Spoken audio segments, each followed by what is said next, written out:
Assalamualaikum warahmatullahi wabarakatuh.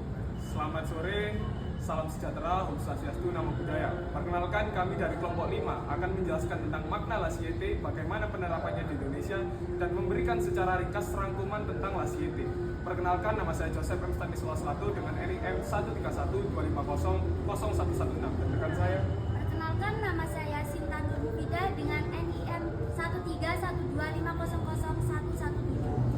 Perkenalkan, nama saya Rizla Kumala Dadi Brando dengan NIM 13125001125. Perkenalkan, nama saya Dira Maulana dengan NIM 11312500114. Dan berikut adalah perkenalan dari kami dan kita akan masuk langsung ke penjelasan tentang makna Lasiete. Terima kasih. Di sini saya akan menjelaskan apa itu makna Lasiete. Makna Lasiete adalah prinsip sekularisme Perancis yang memisahkan urusan negara dari urusan agama. Prinsip ini bertujuan untuk menjamin identitas negara dan kebebasan berkeyakinan bagi semua warga negara, tanpa memandang latar belakang agama atau kepercayaan mereka. Namun, makna Lasiete telah bergeser dari waktu ke waktu. Awalnya, prinsip ini memastikan negara tidak mencampuri urusan warga negaranya. Dalam perkembangannya, Lasiete juga menuntut warga negara tidak menampilkan simbol-simbol keagamaan di ruang publik tertentu, terutama di lembaga pendidikan negeri, dengan tujuan menanamkan toleransi dan asimilasi. Saya Nur Cadetia Resbiantoro dengan NIM 118 dari kelas C. Di sini saya akan menjelaskan perbedaan dari Lasiete dan sekularisme.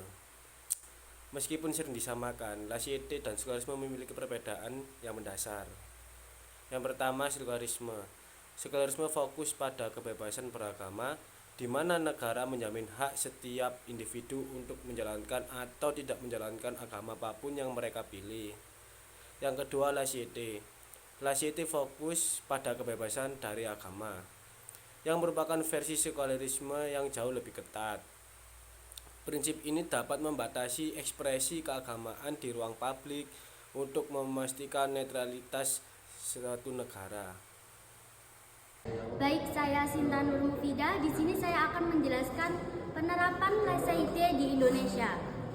Prinsip Lasiete tidak diterapkan di Indonesia karena bertentangan dengan dasar negara Pancasila dan ideologi nasional.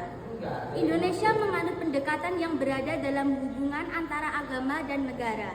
Perbedaannya dengan pendekatan Indonesia, yang pertama dasar negara dan ideologinya. Indonesia memiliki ideologi Pancasila yang sila pertamanya ketuhanan yang Maha Esa. Hal ini menunjukkan bahwa negara mengakui adanya Tuhan yang menjadi landasan bangsa. Berbeda dengan Lasiete yang menghendaki neter dari agama. Indonesia menempatkan agama sebagai bagian dari filosofi negara. Yang kedua, pembedaan urusan agama. Meskipun mengakui keberadaan Tuhan, Indonesia tidak menjadi negara teokrasi yang didasarkan pada satu agama tertentu.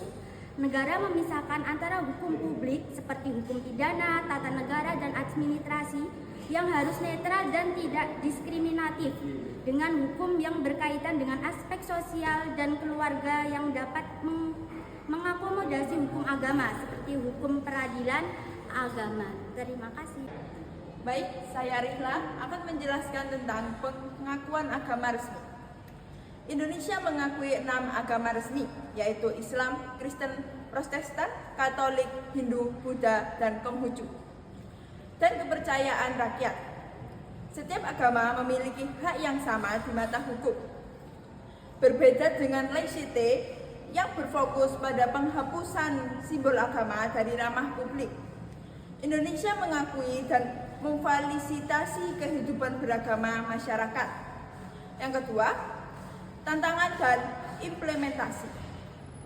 Meskipun Pancasila mempromosikan toleransi, penerapannya dapat tidak konsisten, terutama bagi kaum minoritas. Beberapa undang-undang di Indonesia, seperti Undang-Undang Pedoman Agama, bisa menimbulkan konflik dan membatasi ekspresi keagamaan. Hal ini menunjukkan bahwa Indonesia memiliki pendekatan yang berbeda dengan Prancis, di mana negara justru terlibat dalam regulasi keagamaan. Yang ketiga, sebutan Lasiete religius. Para terkadang menyebut pendekatan Indonesia sebagai laicite religius, sebuah oksimoron yang menggambarkan ideologi Pancasila. Yang unik, pendekatan ini mengakui pluralitas agama dan memberikan pengakuan yang setara bagi semua agama, terlepas dari perbedaan demografi yang benar. Terima kasih. Baik, kita sudah mendengarkan penjelasan tentang laicite itu sendiri, mulai dari maknanya dan bagaimana jika diterapkan di Indonesia. Dan saya akan menyimpulkan secara ringkas tentang penjelasan teman-teman saya tadi. Yang pertama, Indonesia dan Prancis memiliki landasan dan pendekatan yang sangat berbeda dalam mengatur hubungan antara negara dan agama. Prancis menggunakan laicite yang memisahkan secara ketat, sementara Indonesia menggunakan Pancasila yang mengakui dan memfasilitasi kehidupan beragama warganya yang tertuang dalam nilai nomor 1 atau sila ke-1, yaitu ketuhanan yang Maha Esa. Sehingga jika kita menerapkan laicite di Indonesia, tentu saja sudah bertentangan dengan sila yang pertama. Berikut adalah penjelasan kami dari kelompok 5 tentang makna laicite dan penerapannya di Indonesia. Sekian dan terima kasih. Merdeka!